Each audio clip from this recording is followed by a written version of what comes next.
الأدب من الآباء والسلحية من الله سبحانه وتعالى.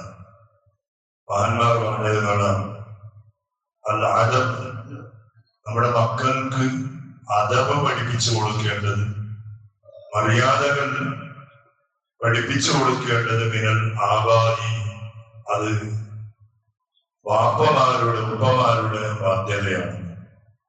അതേസമയത്ത് വസ്സുൽഹയ്യ, ഒരാളെ സ്വാലിഹാക്കുന്നതും നല്ലവനാക്കുന്നതും അല്ലാത്ത റൂട്ടിലേക്ക് തിരിക്കുന്നതൊക്കെയും മിനല്ലാഹ്, അത് അല്ലാഹുവിൽ നിന്നിട്ടുള്ളതാണ്. അപ്പൊ മക്കൾക്ക് അദബ് പഠിപ്പിച്ചു കൊടുക്കേണ്ട ആ വലിയ ഒരു ബാധ്യത ഉള്ളവരാണ് ഓരോ ഉപ്പമാരും ഓരോ ഉമ്മമാരും. അദബാണ് ജീവിതത്തിന്റെ എല്ലാ വിജയത്തിന്റെയും കാരണം. അദബാണ്. അദബില്ലെങ്കിൽ എത്രേ അമലുണ്ടായിട്ട് കാര്യം.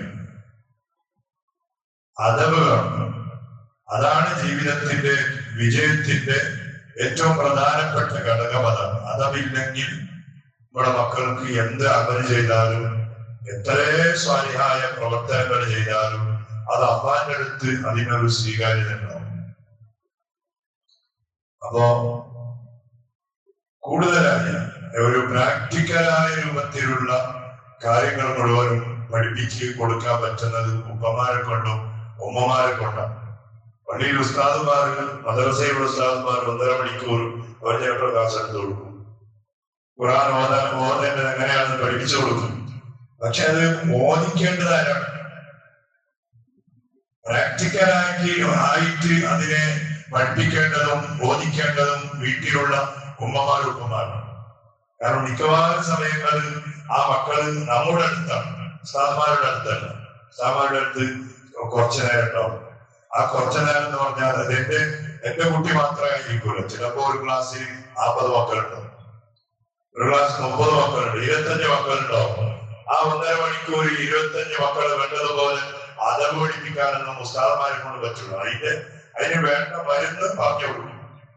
അതിനെ പ്രാക്ടിക്കലായി കൊണ്ടുവരേണ്ടത് പരക്കാരാണ്, ഉപ്പമാരാണ്, ഉമ്മമാരാണ്. അത് എങ്ങനെ ഉസ്താദ് പഠിപ്പിച്ചു കൊടുക്കും? ഭക്ഷണം കഴിക്കേണ്ട രൂപം എങ്ങനെയാണ്? ആ ഭക്ഷണം കഴിക്കുന്നത് എവിടെയാണ്? വീട്ടിൽ വെച്ചാണ്. അപ്പൊ വീട്ടിൽ വെച്ചിട്ട് ഉപ്പ ഉമ്മ കറക്റ്റായിട്ട് അതിന്റെ അദബുകൾ പാലിച്ചുകൊണ്ട് ഭക്ഷണം കഴിക്കുന്ന ഒരു മെത്തേഡ് ഉണ്ടായാല് ആ വീട്ടിൽ വളർന്നു വരുന്ന മക്കളും അതുപോലെ അദബ് പാലിച്ചുകൊണ്ട് ഭക്ഷണം കഴിക്കാൻ പഠിക്കും. ഭക്ഷണം കഴിക്കാനും ഒരു മര്യാദ ഉണ്ടാകും. ഭക്ഷണം കഴിക്കാനും ഒരു മര്യാദ ഉണ്ട്. റസൂലുള്ളാഹി സ്വല്ലല്ലാഹു അലൈഹി വസല്ലം നിങ്ങൾ പറഞ്ഞു, യൻസിലുൽ ബറക്കത്തു ഫിൽ ഉസ്താ, നമ്മുടെ പ്ലേറ്റിന്റെ മധ്യഭാഗത്തിലാണ് ബർക്കത്ത് ഇറങ്ങുന്നത്. ചോറിക്കുമ്പോ ആ ചോറിന്റെ പ്ലേറ്റിന്റെ മിഡിലാണ് അള്ളാഹുവിന്റെ ബർക്കത്ത് ഇറങ്ങുന്നത്. പക്ഷേ ബർക്കത്ത് മിഡിലാണെന്ന് പറഞ്ഞിട്ട് നടുവ് തന്നെ ഒറ്റടിക്ക് വാരിട്ട് ഭക്ഷിക്കാൻ ഇസ്ലാം പറഞ്ഞില്ല. അതിന് രൂപമുണ്ട്. നമ്മുടെ പ്ലേറ്റിന്റെ മുൻ വശത്തിലുള്ള വലത്തെ ഭാഗത്തിന് ഇതിന്റെ ആദ്യമായിട്ട് തിന്ന, പിന്നെ ഇടത്തെ ഭാഗത്തിന് തിന്ന, അങ്ങനെ തിന്നിട്ട് പിന്നെ ആ ബർക്കത്തിന്റെ സ്ഥലത്തും, അതായത് അള്ളാഹിന്റെ ബർക്കത്ത് ഇറങ്ങുന്ന ആ സ്ഥലത്തും ആ ആടുന്ന പിന്നെ എങ്ങനെ തിന്നിട്ട് ഇങ്ങനെ പ്ലേറ്റ് കറക്റ്റായിട്ട്. എന്നിട്ട് റസൂലുള്ളാഹി സ്വല്ലല്ലാഹു അലൈഹി വസല്ലം തങ്ങൾ അത് തിന്നമാണ് എണിച്ചു പോകാനല്ല പറഞ്ഞത്. പിന്നെ അതിന്റെ പ്ലേറ്റിനെല്ലാം നല്ല നമ്മുടെ വിരലുകൊണ്ട് അത് തുടച്ചിട്ട് അതിനെ ഊമ്പിച്ചെടുക്കണം. എന്നിട്ട് നമ്മുടെ വിരലുകൾ, ആ വിരലിന്റെ തുമ്പിൽ ഒരുപാട് ഭക്ഷണങ്ങൾ ഉണ്ടാവും. ആ ഭക്ഷണങ്ങൾ മുഴുവനും ഓരോന്നോരോന്നായി നമ്മുടെ നാവ് കൊണ്ടത് ഊമ്പിച്ചെടുക്കൽ പ്രത്യേകം സുന്നത്തായിട്ട് ഹബീബായ റസൂലുള്ളാഹി. എന്ന കാരണം ഏത് കറിയിലാണ്, ഏത് ഭക്ഷണത്തിലാണ് ബർക്കത്തുണ്ടാവുക എന്ന് പറയാൻ പറ്റൂല. ചിലപ്പോ നമ്മുടെ വിരൽ തുമ്പിൽ അവശേഷിച്ച ആ ഭക്ഷണം നാം കഴുകി വേസ്റ്റ് ചെയ്താൽ അതിന് ബർക്കത്ത് ഇറങ്ങി പോകും. അപ്പൊ ഇതെല്ലാം പാലിച്ചുകൊണ്ടാണ് ഒരു ടേബിളിൽ ഇരുന്ന് ഭക്ഷണം കഴിക്കേണ്ടത്. ഉമ്മ ഉച്ചയ്ക്ക്, ഉപ്പ പത്ത്, പിന്നെ മക്കൾ എവിടെയെങ്കിലും മൊബൈൽ നോക്കിയിട്ട് അങ്ങനെയല്ല. ഭക്ഷണം കഴിക്കേണ്ടത് അതിന്റെ ബർക്കത്ത് എങ്ങനെയാണ്? വീട്ടുകാർ ഒന്നിച്ചിരുന്നിട്ട് ഭക്ഷണം കഴിക്കുമ്പോഴാണ് അതിന് ബർക്കത്ത് ഉണ്ടാവും. എന്തൊരു സന്തോഷം! എന്താണ് സന്തോഷം? ആ ബർക്കത്ത് എവിടെയാണ്? ഉപ്പ ഒരു സ്ഥലത്ത് ഉമ്മ പിന്നെ കൊച്ചിന്റെ ആടിന്റെ ചോറ് കറിയാക്കി പിന്നെ ഫസ്റ്റത്തെ ടേസ്റ്റ് നോക്കാറുണ്ട്. ഫസ്റ്റത്തെ ടേസ്റ്റ് നോക്കാൻ വേണ്ടിട്ട് ആടിനെ കുറച്ച് പ്ലേറ്റ് വെച്ച് റെഡിയായി. പിന്നെ ഒരു മോക്ക് കൊടുത്ത് പിന്നെ ഒരു മോക്ക് കൊടുത്ത് ഇങ്ങനെ ഭക്ഷണം. ആ ബർക്കത്ത് എന്ന് പറയുന്ന സാധനം ഇല്ല പണ്ട് കാലത്ത്. അങ്ങനല്ല. പണ്ട് കാലത്തിന്റെ ഭക്ഷണം എല്ലാം റെഡിയായിട്ട് ആ പോരന്റെ ഉമ്മ വയസ്സായ ഉമ്മ വന്നിട്ട് എല്ലാവരും ഇങ്ങനെ പറഞ്ഞിട്ട് പ്ലേറ്റ് അന്ന് ടേബിളെന്തെങ്കിലും രാത്രി ഇങ്ങനെ ഇരുന്നിട്ട് മറ്റേ മനയെന്ന് പറയും ശരിയാ പന കൊണ്ടുണ്ടാക്കി അതിലിങ്ങനെ എല്ലാവർക്കും ഓരോന്നുണ്ടാവും. ഓരോരുത്തർക്കും ഓരോ പനകളുണ്ട്. മന പല നല്ലത് ചേർത്ത് അതിലിരിക്കുമ്പോൾ ആ മുട്ടും പോയി, മുട്ടുനൊമ്പലം പോയി, നടവമ്പലം പോയി, ഓരോമ്പലം പോയി. അപ്പൊ ആർക്കെങ്കിലും ഉണ്ടാവും. എത്ര നേരമോ 10 മിനിറ്റ് 1 മണിക്കൂർ അതിലിരുന്നിട്ട് ആ ഭക്ഷണം കഴിക്കാൻ വേണ്ടിയിരുന്നു. അല്ലെ? ആ ഇരിക്കുമ്പോ അതിന് കുറച്ച് അഭിപ്രായം അപ്പനെ കിട്ടും, ചില പണി കിട്ടും, ചിലപ്പോ നമുക്ക് നല്ല വേണ്ടതുപോലെയുള്ള ആ വാക്കും കിട്ടും. ഇരിക്കേണ്ടതുപോലെ ഇരിക്കണം. ഒന്നിച്ച് ഒരു ഭക്ഷണം കഴിച്ച് എന്തോ ഒരു സന്തോഷം, എന്തോ ഒരു ബർക്കത്ത്. അല്ലെ? എല്ലാവരും പറഞ്ഞിട്ട് ലാസ്റ്റ് ആ ഉമ്മയും പറഞ്ഞ് എല്ലാവരും ഒക്കെ ഇരുന്നിട്ട് ഒരു ഭക്ഷണം. ഇന്ന് ഏതാണ്ട് ആവശ്യമുണ്ട്. അങ്ങനെ ഇരിക്കുന്ന പ്രത്യേകത. ആ ഇരിക്കാതെ പോയി അതിന്റെ പോയിട്ടാകുമ്പോ എല്ലാം വന്ന് മുട്ടുവേദന, നടുനൊമ്പലം, എല്ലാ അസുഖങ്ങളും നമ്മുടെ ശരീരത്തിൽ ഇന്ന് കയറിക്കൂടി. എന്റെ വർക്കത്തില്ല. അത് നമ്മുടെ ഈ ചെറിയ പ്രായത്തിൽ തന്നെ നമ്മുടെ മക്കൾ അതവ് പഠിപ്പിക്കേണ്ടത് മാതാപിതാക്കളാണ്, ഉപ്പയും ഉമ്മയാണ്. അത് കറക്റ്റായിട്ട് ഇങ്ങനെ പഠിപ്പിച്ചാൽ മദ്രസയിൽ ഒരു 1/4 മണിക്കൂർ ക്ലാസ് എടുത്തിട്ടുണ്ടാവും. ആ ക്ലാസിന്റെ പ്രാക്ടിക്കലായ രൂപം വരുന്നത് വീട്ടിൽ വെച്ചാണ്. അങ്ങനെ അവർക്ക് ഇതൊക്കെ കഴിച്ച പിന്നെ മരണം വരെ ആ കുട്ടിക്ക് ആ സുന്നത്ത് ഓർമ്മ ഉണ്ടാവും. അതേ മെത്തേഡിൽ ആ കുട്ടി ഇങ്ങനെ ഭക്ഷണം കഴിക്കാൻ തുടങ്ങും. അല്ല ഇത് ഉപ്പാനെ കഴിക്കാൻ തന്നെ ഒരു ഇതില്ല. ഉപ്പ ഭക്ഷണം കഴിക്കുന്നതിന് 2 കുടിച്ച് കുട്ടിയുടെ മുന്നിൽ വെച്ച് തന്നെ അടുത്ത കൈ കൊണ്ട് വെള്ളം കുടിച്ച് എന്നാ പിന്നെ ഈ കുട്ടി മരണം വരെ വലത് കൈ കൊണ്ട് വെള്ളം കുടിക്കും? ഇല്ല. പഠിപ്പിക്കുന്നത് ഉപ്പമാരാണ്, പഠിപ്പിക്കുന്നത് പരക്കാരാണ്. പിന്നെ ആ മെത്തേഡാണ് പിന്നെ മരണം വരെ. കാരണം എന്തായി? ഒരു പ്രാക്ടിക്കലായി പഠിച്ചു. നമ്മുടെ വീട്ടിൽ വെച്ച് സുന്നത്തീസ്കാരങ്ങൾ കൃത്യമായി നമ്മുടെ മക്കളുടെ മുന്നിൽ വെച്ച് നാം നിസ്കരിക്കുന്നവരാണെങ്കിൽ ആ മക്കൾ അത് കണ്ടുപിടിക്കും. ഇപ്പൊ ഇങ്ങനെ ഒരു ചെറിയ എക്സാമ്പിൾ പറയാം. ഇപ്പൊ വീട്ടിൽ വെച്ച് നിസ്കരിക്കാം. അപ്പൊ നിസ്കരിക്കുന്ന സമയത്ത് നമ്മുടെ ചെറിയ പേരമക്കൾ, നമ്മുടെ മക്കളല്ലേ, നമ്മുടെ പേരമക്കൾ വന്നിട്ട് എന്തെങ്കിലും കാര്യം പറഞ്ഞിട്ട് നമ്മൾ നിസ്കരിക്കുന്നതിന് വേണ്ടി നമ്മളെ വിളിച്ചാൽ നമ്മൾ നോക്കൂല. നിസ്കാരത്തിന്റെ ഉള്ളിലുണ്ടാവും കൃത്യമായി. അപ്പൊ അത് കണ്ടിട്ട് കുട്ടി പഠിക്കും. പിന്നെ പറയാമ്പോ പിന്നെ എന്തെങ്കിലും ആവശ്യം നിസ്കാരത്തിനിടയിൽ കുട്ടി വിളിക്കാൻ വരൂല. കാരണം കുട്ടി പഠിച്ച് ഇതെന്തോ പ്രത്യേകമായ ഒരു നിർത്താണിത്. നമ്മൾ എത്ര വിളിച്ചിട്ടും കഴിഞ്ഞിട്ട് നിലവിളിച്ചിട്ടും കാര്യമില്ല. ഈ സമയത്ത് ആവശ്യമുള്ള സമയത്ത് നിസ്കാരത്തിൽ മക്കൾ വിളിച്ചാൽ കൈവിട്ട് പോകേണ്ടി വരും.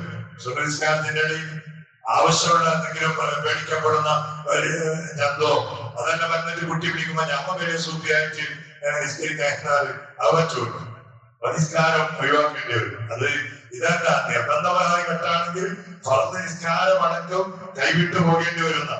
എങ്കിൽ ഒരാൾ നമ്മൾ ഈ നിസ്കാരത്തിന്റെ ഇടയിൽ ഒരാളെന്തെങ്കിലും അപകടത്തിൽ പെടാൻ വേണ്ടി പോവാൻ ആ പോകുന്ന സമയത്ത് അവൻ എന്താ ചെയ്യേണ്ടത്? വിക്ക് പഠിപ്പിക്കുന്നത് എന്താ?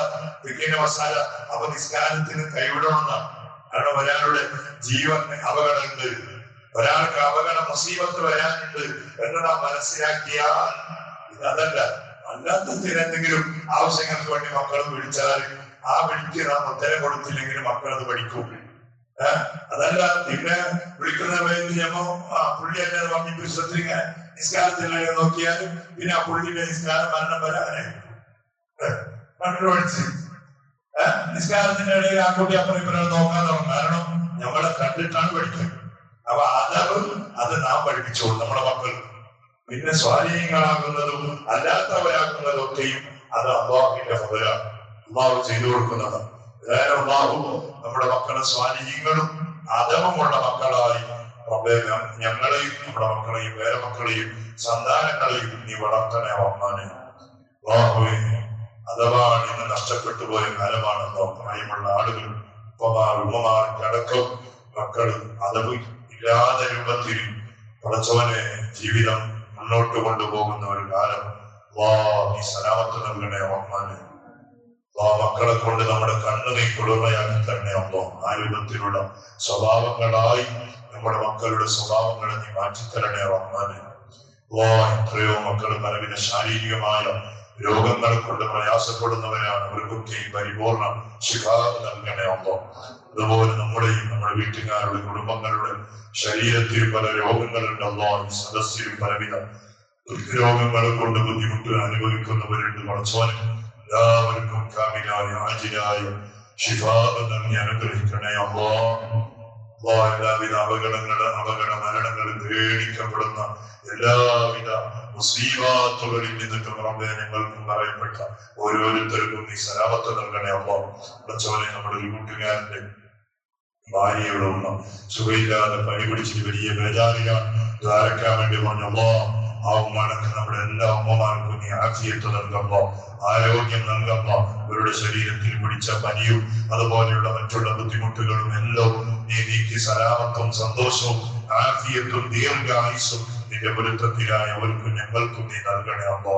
പടച്ചോനെ ഗൾഫിലും മറ്റും അധ്വാനിക്കുന്ന നമ്മുടെ കുടുംബങ്ങളും നാട്ടുകാരും സ്നേഹിതന്മാരും ആഫിയത്തുള്ള ദീർഘായുസ്സുകൊണ്ട് അവരെയും ഞങ്ങളെയും നീ അനുഗ്രഹിക്കണേ റഹ്മാനെ. അവരും ഞങ്ങളും ചെയ്യുന്ന ജോലികൾ, കച്ചവടങ്ങൾ, നമ്മുടെയും അവരുടെയും വാഹനങ്ങൾ എല്ലാത്തിലും നീ വലിയ ബറക്കത്ത് നൽകണേ അല്ലോ. പടച്ചോനെ മരിച്ചുപോയ നമ്മുടെ എല്ലാ കുടുംബങ്ങളെയും അല്ലോ, നമ്മുടെ മക്കളിൽ മരിച്ചുപോയവരുണ്ട്, നമ്മുടെ പേരമക്കളിൽ മരിച്ചുപോയവരുണ്ട്, നമ്മുടെ കുടുംബത്തിൽ മറക്കാൻ കഴിയാത്ത പലരും മരിച്ചുപോയവരാണ്. പടച്ചോനെ അവർക്കെല്ലാം മഗ്ഫിറത്തും റഹ്മത്തും നൽകണേ അല്ലോ. എല്ലാവരുടെ ഖബറിടം നീ സ്വർഗ്ഗമാക്കണേ അല്ലോ. ബിഹഖി സയ്യിദിനാ മുഹമ്മദിൻ സ്വല്ലല്ലാഹു അലൈഹി വസല്ലം. ഹസ്ബുനല്ലാഹു വനിഅമൽ വകീൽ, നിഅമൽ മൗലാ വനിഅമൻ നസീർ. ഹസ്ബുനല്ലാഹു വനിഅമൽ വകീൽ, നിഅമൽ മൗലാ വനിഅമൻ നസീർ. ഹസ്ബുനല്ലാഹു വനിഅമൽ വകീൽ, نعم المولى ونعم النصير.